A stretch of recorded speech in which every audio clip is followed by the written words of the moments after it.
Citron viewers, and welcome to another edition of Swaha Hindu Perspective, a program prepared and presented by the Mandal and Board of Swaha for the purpose of creating opportunity for members of the national community to share ideas and perspective on various areas and components of Sanatan Dharma, as well as how it relates to events that we see happening nationally, regionally, and of course, globally. Today, once again, we have on our panel our senior most Pandit, Pandit Gyandev Prasad, member of the Dharmandal of Swaha, and spiritual leader of the Swaha Sukh Shanti Bhakti Mandali. Thank you again, Panditji, for being here on our program. And we have with us Pandit Ishar Madhu Maharaj, member of the Dharmandal of Swaha, president of Swaha, and of course, the spiritual leader of the Londonville Hindu Mandir. Thank you, Pandit Ishar, for being here once again to lead in our discussions. So as we begin, we do so with our opening prayer, and I'll ask Panditji Gyandev Prasad if you can lead us in opening prayer. Yes, right. Om Vasudevam Sutam Devam Kansachanumardhanam Devaki Paramananam Krishnam Bande Jagat Guru. Worship Guru Bhagavan ki jai, Krishna Bhagavan ki jai, Swaha Mata ki jai. Thank you, Pandit. And just to recap, we have had very interesting discussions over the last 2 weeks and last week in particular. And, our viewers, they continue sharing the messages and sending commendations to the organization, as I would have mentioned last week, on the bold steps, to face all of these various issues head on and not to hide behind anything. That the Swaha has been a forward moving organization, forward thinking, in terms of realizing that there are real issues that need to be addressed, a lot of misunderstanding, misconceptions, and a lot of changes to what we know to be our traditional practices. And of course, Swaha, as a responsible organization, is taking a step towards addressing those issues. And, just to reiterate that in many instances, the views that are shared are the views of us here as members of the panel. Later on in our series, we are going to have some special guests who will be coming on and sharing their expertise in their field. But of course, some of the information that we share will be the position of the organization. And whenever that is the case, we'll state that. So that we are coming out of that period of Karawas, and we have had some interesting discussions. And I would just like to bring up one of the questions that came up in terms of festivities, and just to first to share some thoughts on what are the benefits of some of these festivities. Now again, 478-103, through this number, you can always WhatsApp the messages. That is how we get the information, we get the questions, and of course the topics of interest. Now, to both members of the panel, during the period of Karawas, we would have seen on the full moon, there's the Holika Dahan, which is celebrated more widespread now than it may have been done in the past. It's celebrated in the parts of the world. We'll notice that later on in the year, there's the Ramila celebration. And then we see a lot of other depictions of our scriptures, Krishna and all of these things. And these things there seems to be a resurgence where we see, and I know Pandit Ishwari can speak a little about this also. Recently, I think it was almost a year ago, if that long, we have been to the Diwali Nagar and we have observed some of these places, etc. Now, if you can just talk a little bit about these things and the value of that in terms of teaching, in terms of continuation of dharma, of our practices and principles, and what is the benefit of these practices. It takes a lot of time, it takes a lot of energy, a lot of resources, and we want to ensure that if we are doing these things, it is not just for show, but there's a deeper value to this, to our way of life and the propagation of dharma. And of course, whether there's a social benefit, not just for us as Hindus, but what is the value to the wider society of these different types of celebrations. So we can look at Holika Dahan, we can look at Ramila and Krishna Lila to start off our discussions. So I know that Pandit Ishwar as part of the Hindu College and, involved in other organizations also that engages themselves in this type of celebration. Maybe you can start our discussion for this evening. Okay, thank you, Panaji. Yes, and Sitaram to our viewers and members of the panel here. Of course, Pagua just concluded would have been really a fantastic experience. So celebrations were held throughout Trinidad and Tobago and throughout the world, and we were accustomed with the term Pagua Holy, the phrase Happy Holy now. Happy Holy, that alliteration as such has become so popular that it's a statement that's going around all over. You're seeing from Bollywood stars to Western, Hollywood stars, and so many celebrities celebrating Holi. And right here in Trinidad, it has, brought about a resurgence, especially after, a couple of years after COVID, where many people have once again gone back to celebration. And interestingly, Pandit Gyandeo, while we were accustomed to seeing large-scale celebrations, even within Swaha, in certain areas. What we have seen is has become more decentralized now, where different groupings and different temples or centers are having their celebration. Nothing is wrong with that. For many people, it has become family-centric then. You have families joining together to celebrate Pagua, whereas they may have gone out previously to a larger celebration. So that's a positive development, but there's a little downside, and I want to touch on that, and that is, we don't see the large number of groups singing Chautal. The Pagua celebrations that we would normally expect. Every temple throughout the length and breadth of this country having a Chautal side as such. I think there's some work still to be done, and we as Swaha, we want to improve also. We ourselves, while we would have had it, we know that there's room for improvement. So this is something to look forward to. But I know Pandit Jed is asking specifically about certain activities. Now, before I talk about the Holika Dahan, I wanted to mention that Swaha also joined and was part of, the National Pagua Council celebration. I want to commend the National Pagua Council, the NPC as they are called, led by Pandit Satyanan Gosain. And he has done a tremendous job, has been doing so for over 25 years, close to 30 years, leading the National Pagua Council in their efforts right in Arangua Savannah with groups from throughout the country performing. And it was carried live on the same station on IETV. And I want to really commend them. Many of us Swaha devotees I see were part of the celebration, and we were happy to join with them also. That would have been, of course, on Sunday gone. Now, the school also, Swaha Hindu College, performed the Holika play and the Prahalad play rather, that gives the synopsis of that beautiful katha taken from Bhagavad Mahapuran with the appearance of Narsingh Bhagwan. So remember, Pagua, apart from all the fun and merriment and we say a spring festival and the Chautal and all that goes along with it, starting from the month of Pagun, where we begin with our Chautal. The fact is, it reminds us of the appearance of the Lord as half man, half lion, so not any known man, known animal rather, or man. And we would have seen the appearance of this form of the Lord, or we remember it, to bless and protect his devotee Prahlad. So regardless of the situation that we are facing in life, there could be negativity all around. We are reminded, the Hindu, right here in Trinidad and wherever in the world, a devotee is reminded, remain steadfast in your devotion. You could be amidst, like Vibhishan, like the tongue between the 32 teeth in the mouth. Prahlad was like that. His own father ready to behead him and kill him for chanting the name of Narayan, Vishnu Bhagwan. But he remained steadfast in his devotion. And this one individual, this one little boy, was able to bring about change and the advent of, well, Narsingh Bhagwan, the appearance of that fifth form of Sri Vishnu Bhagwan. So it reminds us about the importance of cultivating true bhakti, chanting the name of the Lord, the power of the chanting the name of the Lord.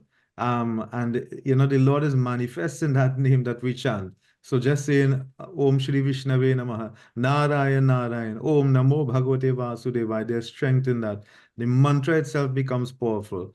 And we're also reminded about Hindu unity, coming together, serving, for a greater purpose, coming together as you see for Phagwa, you see for Holika Dahan, you see for Ram Leela, it isn't necessarily only people from one temple or one village. People come from various areas to join together and support each other. So there's strength in unity. And I want to say, for viewers of this program, this is something that we believe in.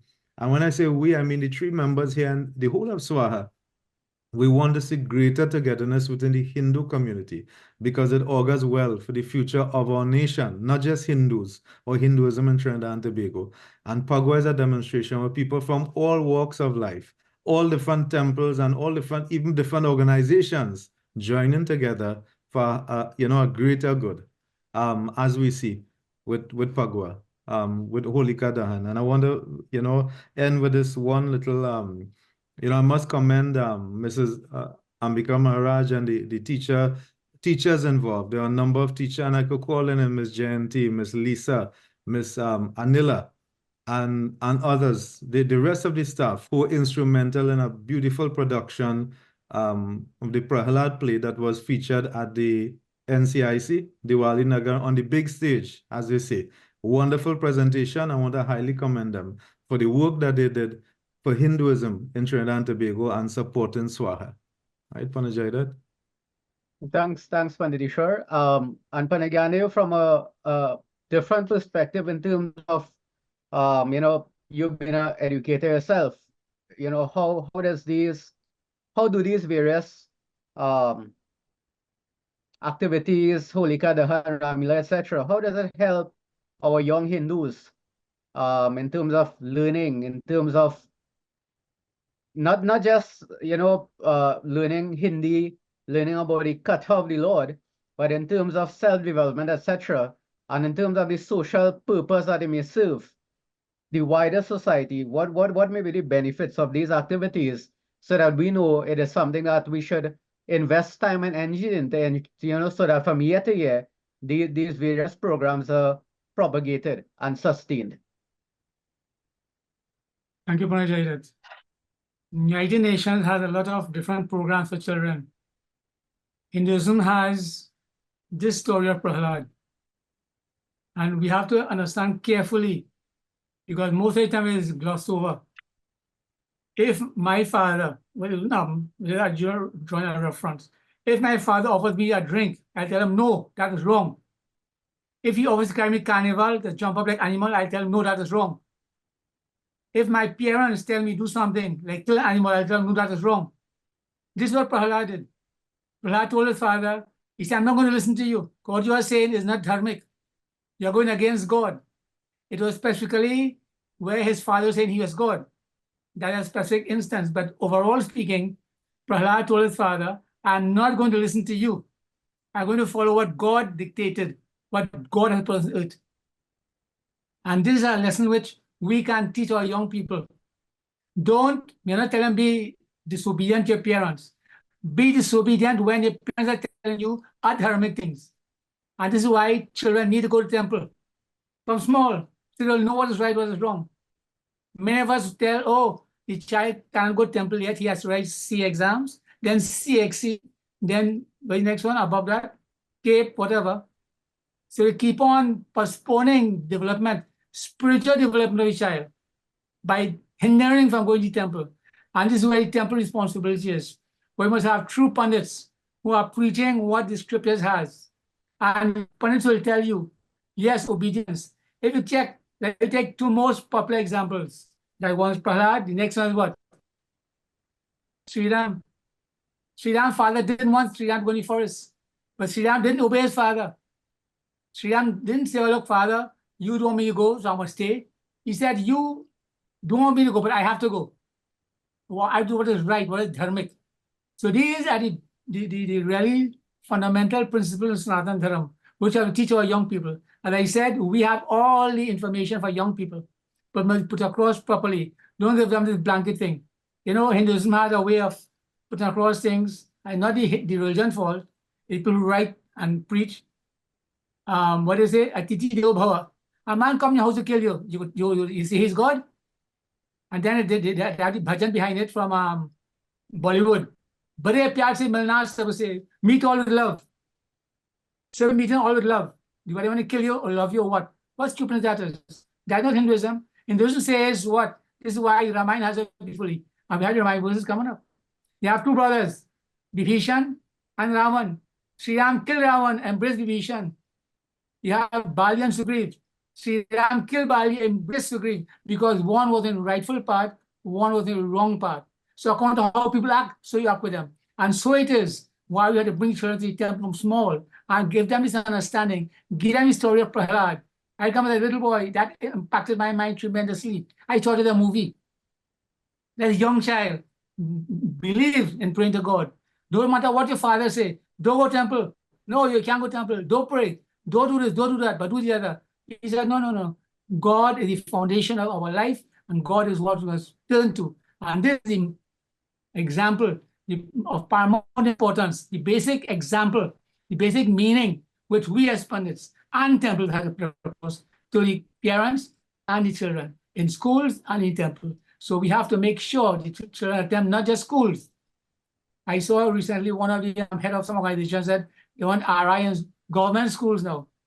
I mean, that is just whatever that was, but it's supposed to be there in any case. So we have to teach our children, if they can get in school, in the temple. This is why it has formed temples. So the story of Prahlad tells us a child must do the dharmic thing, regardless of what the parents tell him. Do what is right. And how you know what is right? By going to temple and learning.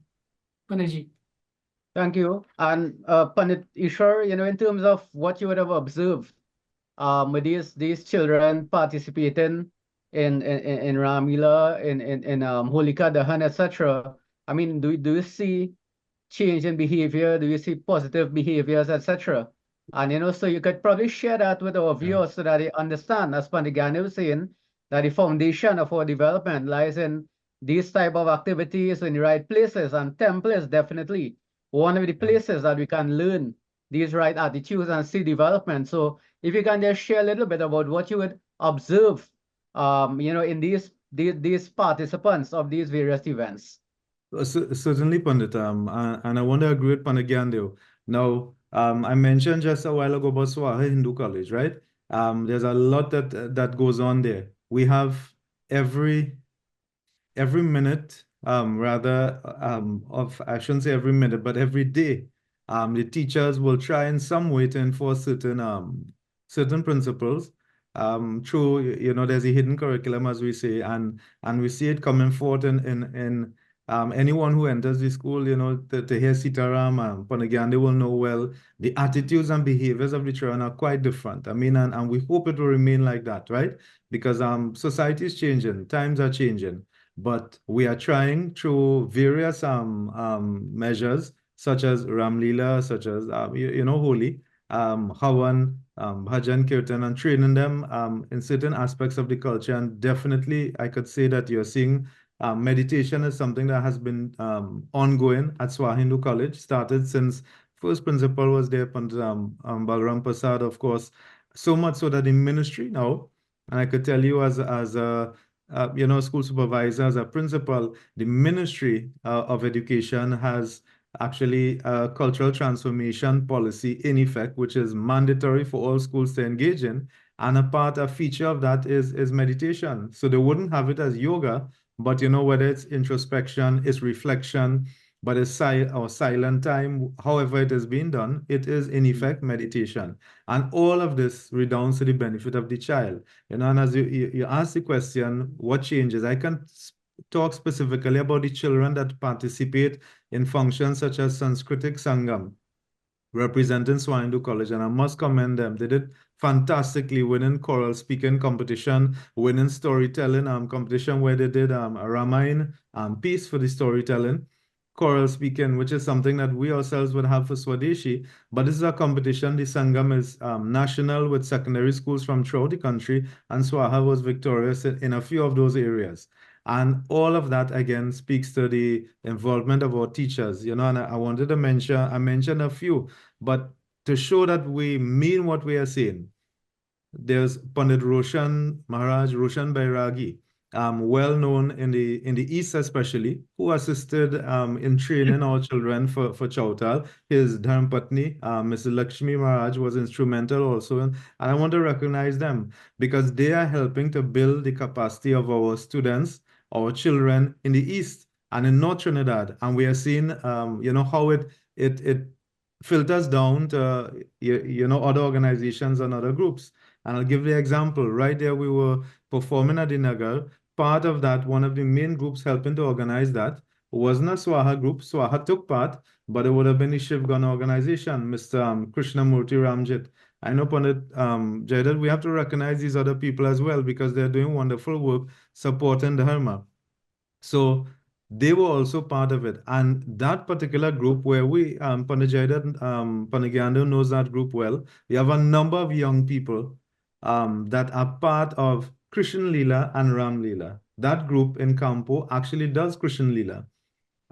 They do Ram Leela on an annual basis. And I am going to that temple now. It's a number of years I go for every Ganesh Chaut. And I'm seeing young children growing up, just as I'm seeing in our Swaha temples. And they're growing up with the right values, the right morals. You are seeing that they're developing, they're becoming braver because they're learning to speak in front of a crowd. They're learning to go on camera. They're learning music, dance, drama. They are learning proper behavior. They are adopting the right attitudes and behaviors that will not just benefit them in a temple setting or in a cultural religious setting, but when they go for a job interview, when they meet, interact with other people in a social setting, they are properly cultured. And all of that starts from the temple. It starts from school.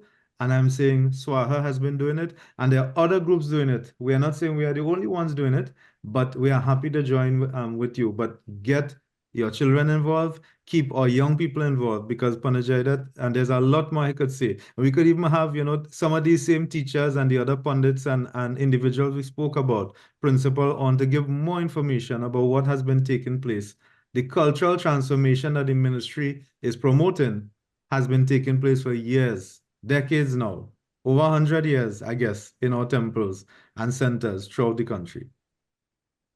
Yeah, thank you, Pandit. And I think that's a very important point, the cultural transformation, because, I've always said that, as Hindus, we are, at times we seem to be insulated, so that we want to be by ourselves, but at the same time we expect to be accepted by society, and it cannot be both. So that we need to find a way, and I think that from what both Pandits are saying, that is one mechanism by which it can be done, where we expose our young Hindus, we get them brave, we let them understand, prepare them for the world, so that when they go into the world, they can maintain their identity as Hindu. Now, all of us here, we all have sat in high offices and we have maintained our dharma because we have been exposed to that. We understand what is important to us. That has been part of our formative development. So, for example, regardless of where I sat in an organization, in tertiary education, I've been here for a number of years.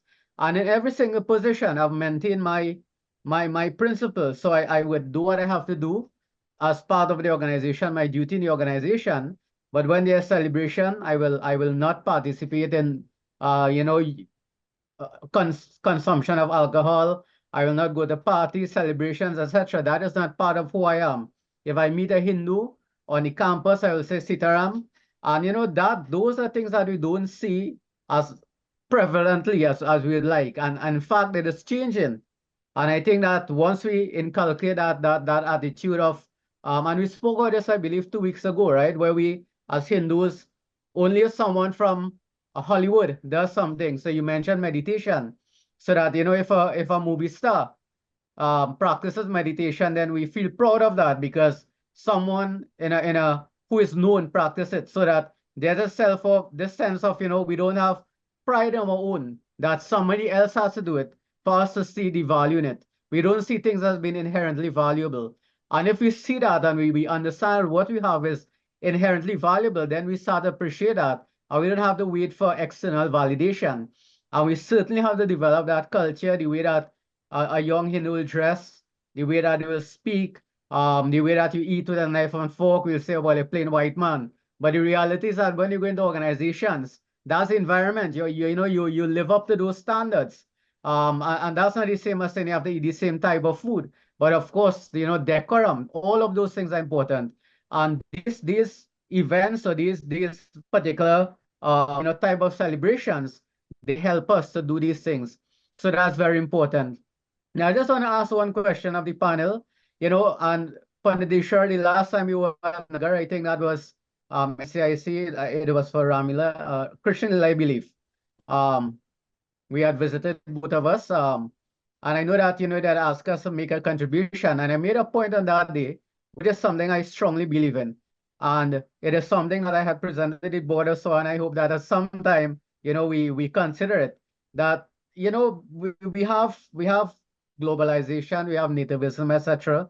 And sometimes Hinduism could be seen as nativistic in nature, in the sense that we are insulated and we do things within our own community versus doing things nationally.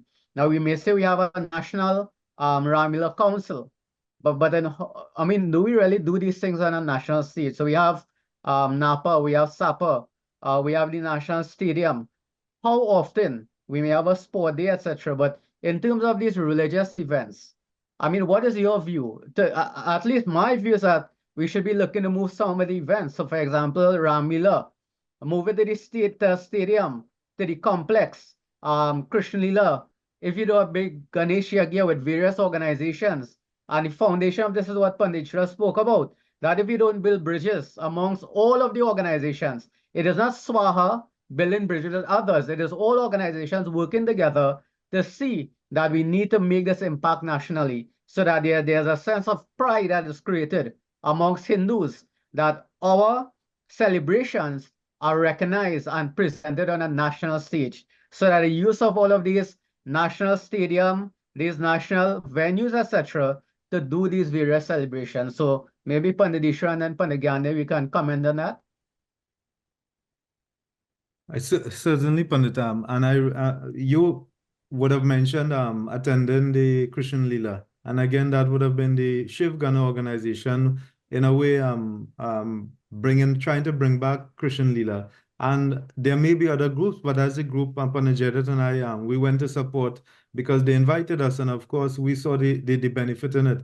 And to see Christian Lila being done in such a beautiful way with young people, predominantly young people. Yes, you would have had the elders and the pundits, of course, supporting, but it was something remarkable, and it is something that really needs to be taken to a larger audience, for others to actually look at. And I know television, I think TTT and maybe other media were there broadcasting as well. So it would have been featured, but that's just a little capsule, just a little snippet of what really Christian Leela or what Ram Leela could be. So maybe on a grand scale, we are seeing Ram Leela in grounds, we are seeing Ram Leela in schools being performed, but really on, take it to, how to put it, is it greater finesse or at a different level than in terms of the professional production that, many people may wish to see. I think that there's a challenge for Ram Leela groups or Christian Leela groups to do something truly remarkable, to take it to the next level. We are not in any way saying that the traditional way doing it on the ground, right? Panajayada, Panagyandev, there's beauty in that. It's not mutually That's exclusive, wonderful. right? Yeah. That's wonderful, Yeah. because there's a lot that goes along with that. There's the getting together, the lime, as we say, eating your roti and pulori. Panajayada loves to come for the wonton, fry wontons up in Sayan Grandi. Nothing is wrong with that. All that is part of it, pepper roti and whatever else. And that's beautiful. But to take it to a different level where people who may really not necessarily go to that setting, and then it can be more easily adapted for television, for different sort of production. This is something that I think is needed.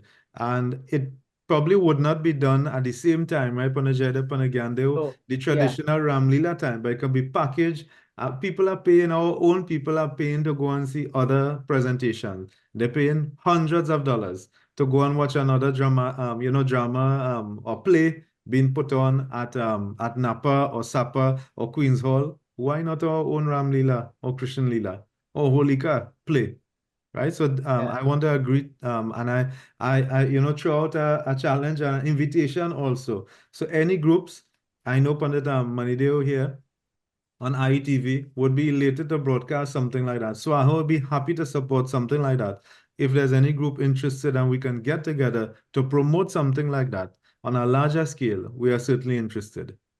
I think Yeah, Panagande, I definitely, don't know Panadisha, your and that's input. an important point that you made, that, it's not a substitute for what we have now, right? Because the ground round Ramila, as you referred, We can't stop it's that. a So wonderful experience, right? You don't want to stop that, but you're looking at something that's an add-on that, as you rightly said, it's about refined performance, but done at a national level in a national venue that lends some more credence to what we have, and it doesn't seem as if this is a Hindu thing done by Hindu people in their own backyard, sort of thing.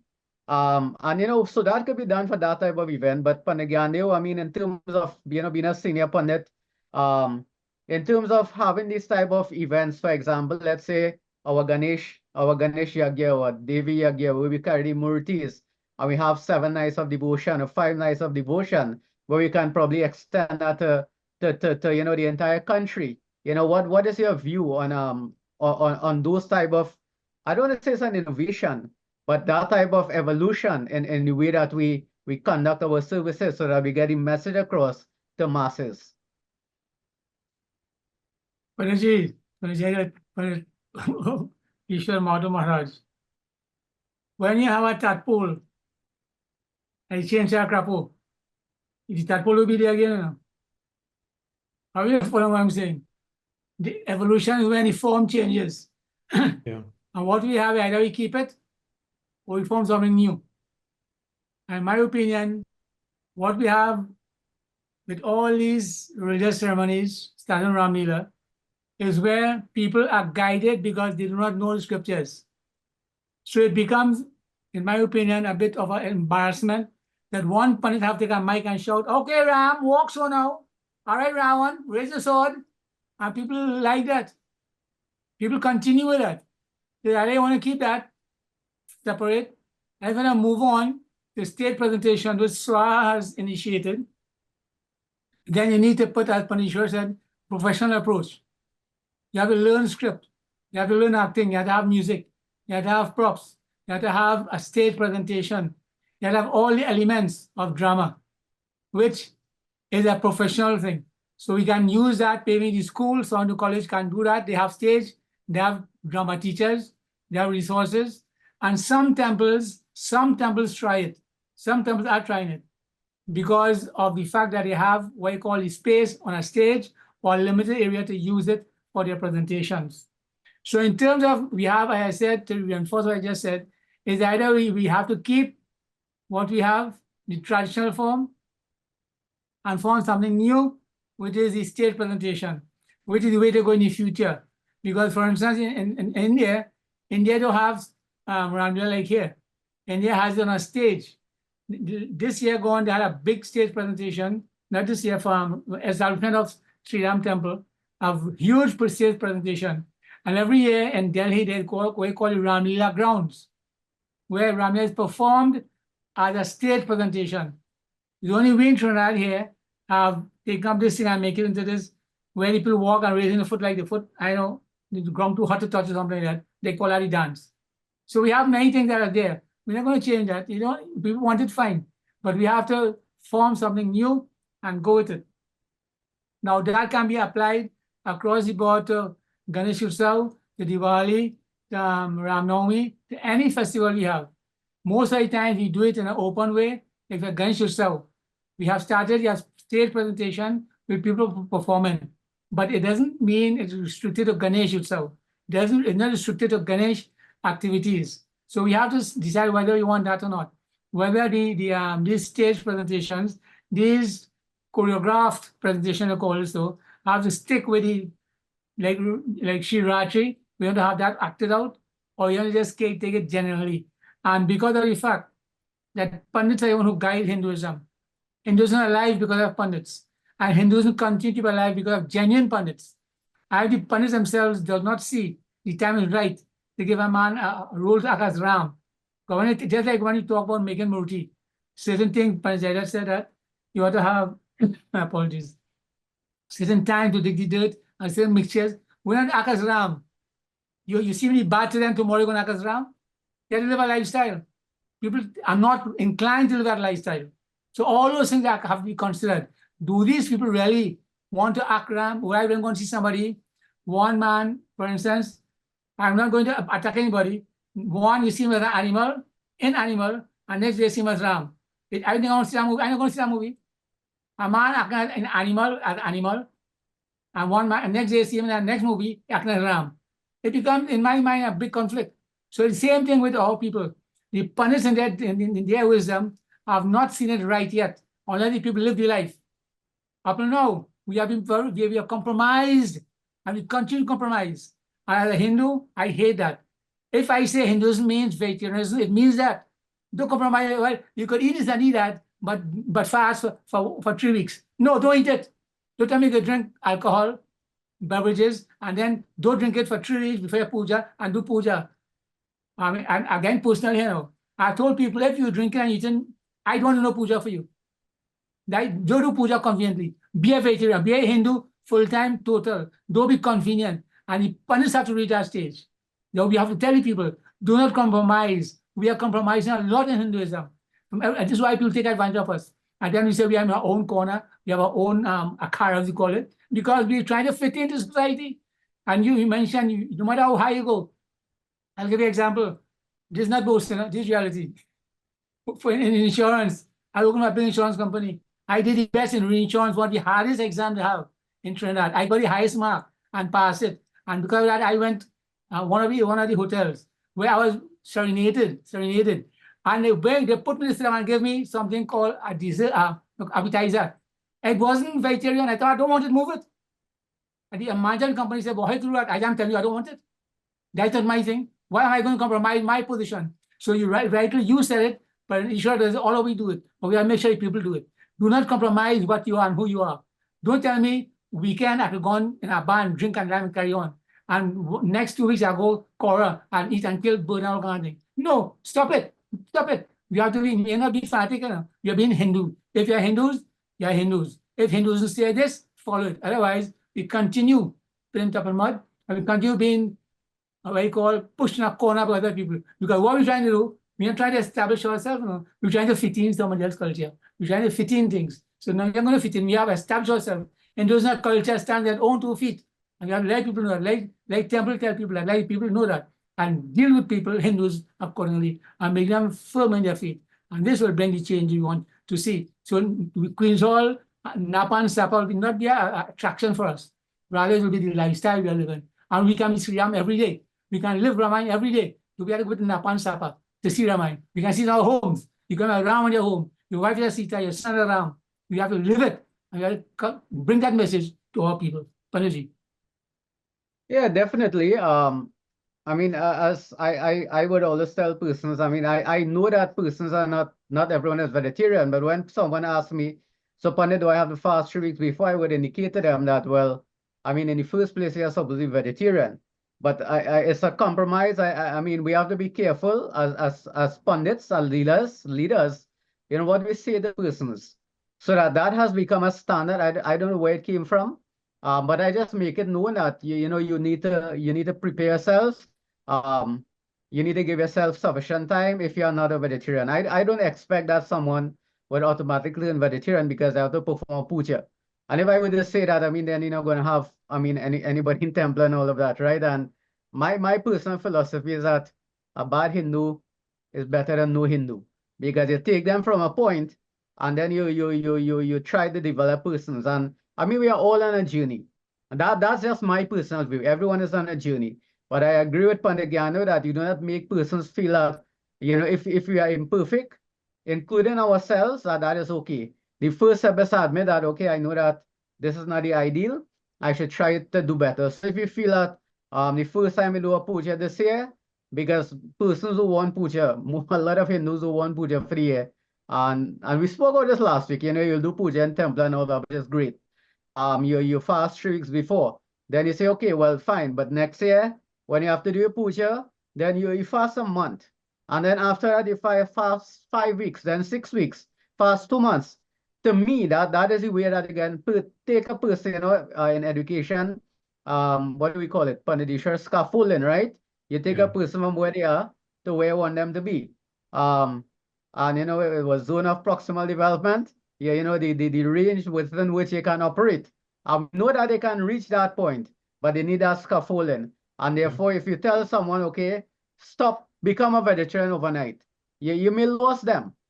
Yeah. And you know, for some that may be okay, for me it's not. I believe that if a person has the capacity to change and they require work to change, then that is what I will do. So that if And you are saying that this is your standard now, then okay, fine, you do that. But let's see how you can improve as the time go by. That's my view. yeah. Sure, I don't know. The one thing I wanted to say is just by the way, you know, as you're saying this, but again, they probably had the experience too.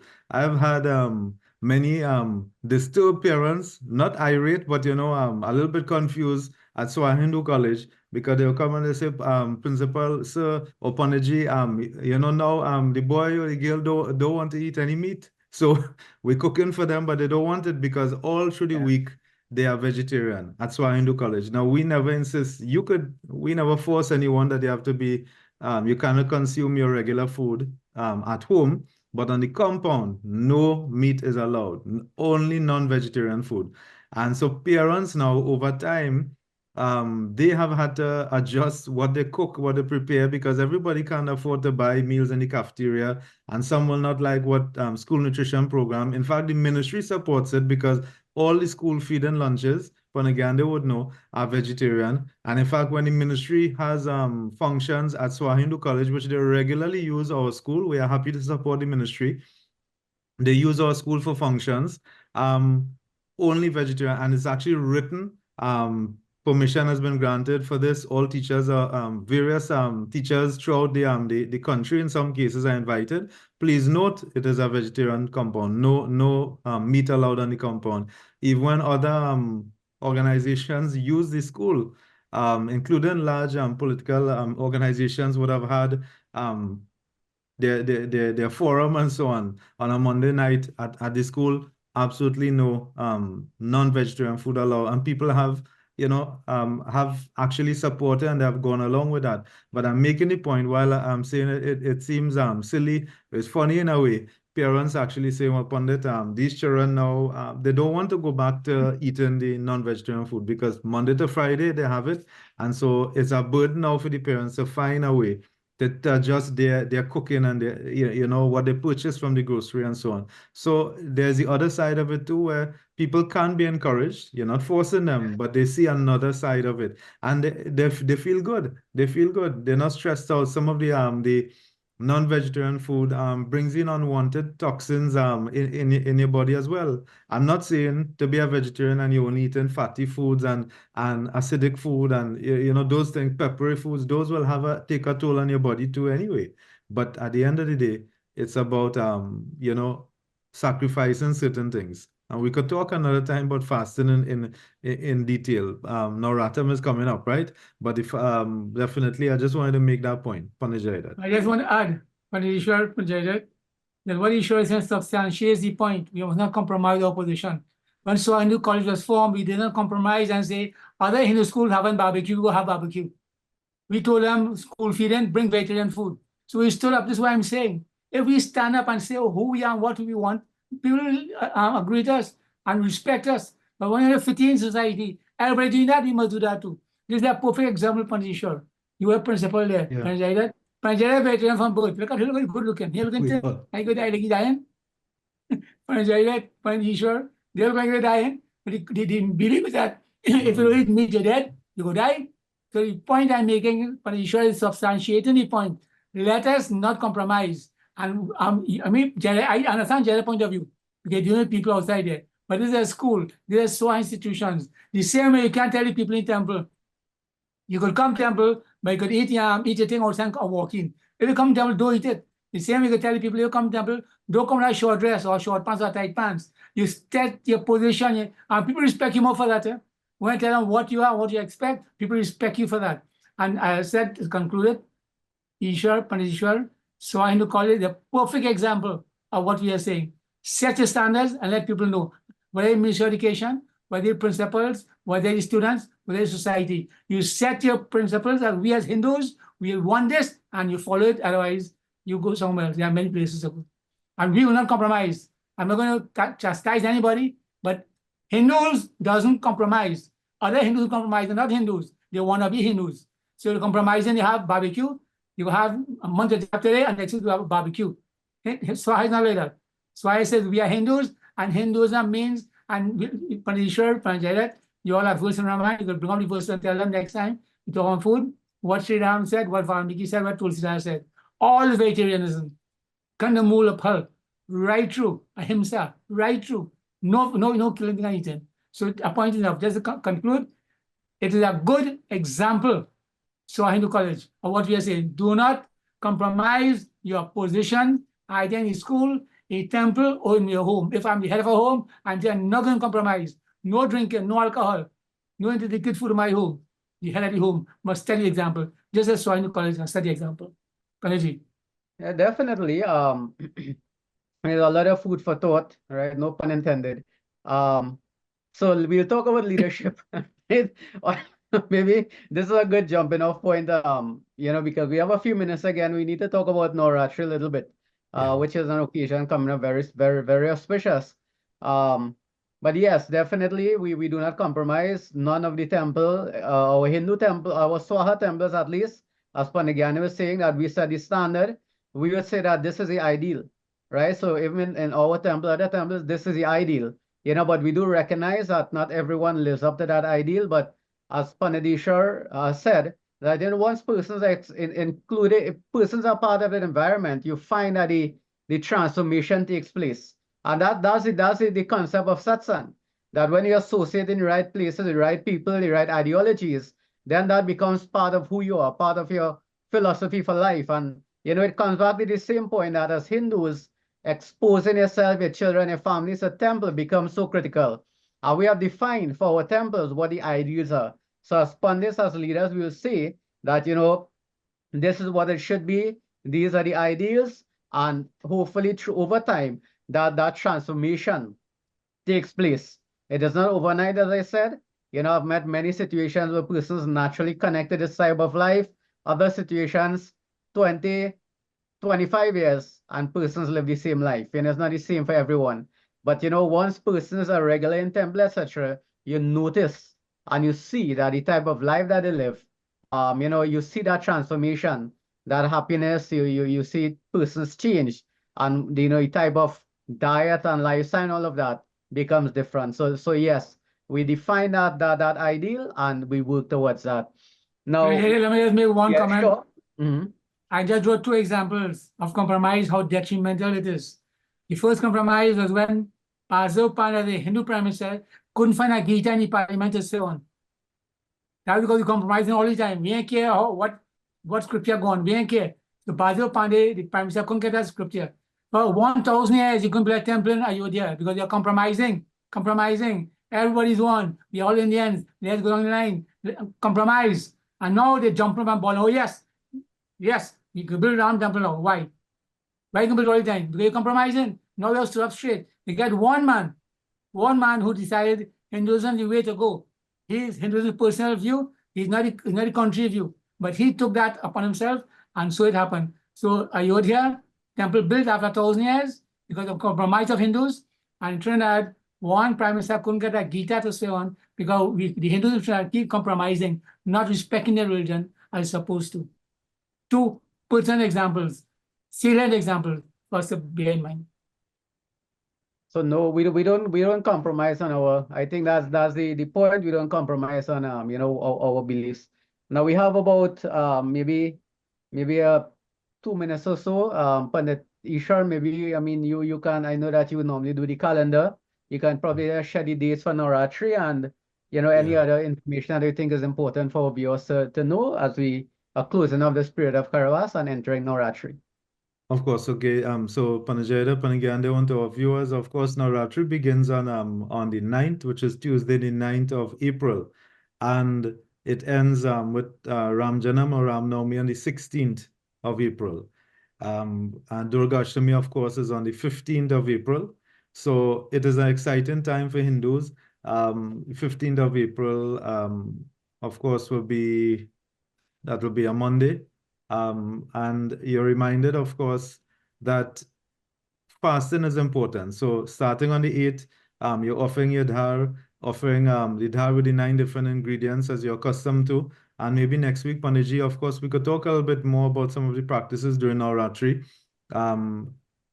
Every single morning, you can offer your dharma to Durga Mata, simple mantras, Om Namas Chandikaya, Om Dum Durgaya Namaha, if you know Jayanti Mangala Kali, Bhadra Kali, Kapalni, whatever mantras you know, to Devi Ma, you offer with firm fervor, belief and faith, and your prayer will be heard.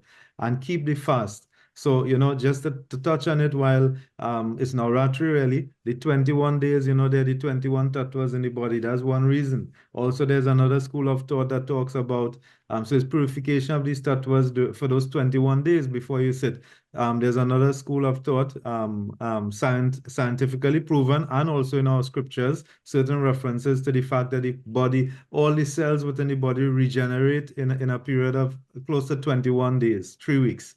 So whatever toxins there may be, you purify your body of all of that within 3 weeks. So it's not that you're completely pure, but all of the sacrifice, detoxifying, for want of a better term, fasting is important leading up to your puja. But even if you have not done that, because people were not fasting during, many people are not fasting during Karwas, start with the advent of Navratri on the 9th. And make your life more meaningful through your prayer, through your worship.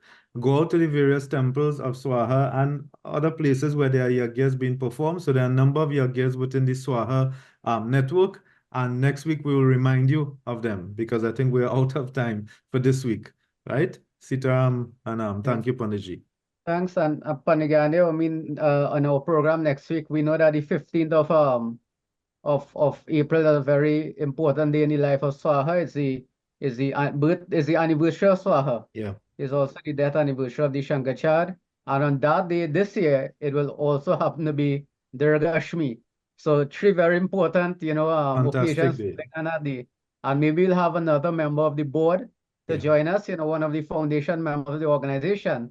And maybe we can look at some of the history of the formation of Swaha, reasons and all of that. And maybe a little insight into the life of the Shankaracharya, so the memory of this the great soul remains alive with our viewers and the younger ones especially. So that sounds like something we can do for our next week's program. Okay, so as we close off, Pandagyandev, if you can just lead us in closing prayer. Om Tumeva Mata Cha Pita Tumeva, Tumeva Bandhu Cha Sukha Tumeva, Om Vidyat Vinam Tumeva, Tumeva Sarvam Mama Deva Deva, Om Shanti, Shanti, Shanti. We'll see Swaha Mata ki Jai. Sitaram, thank you, viewers.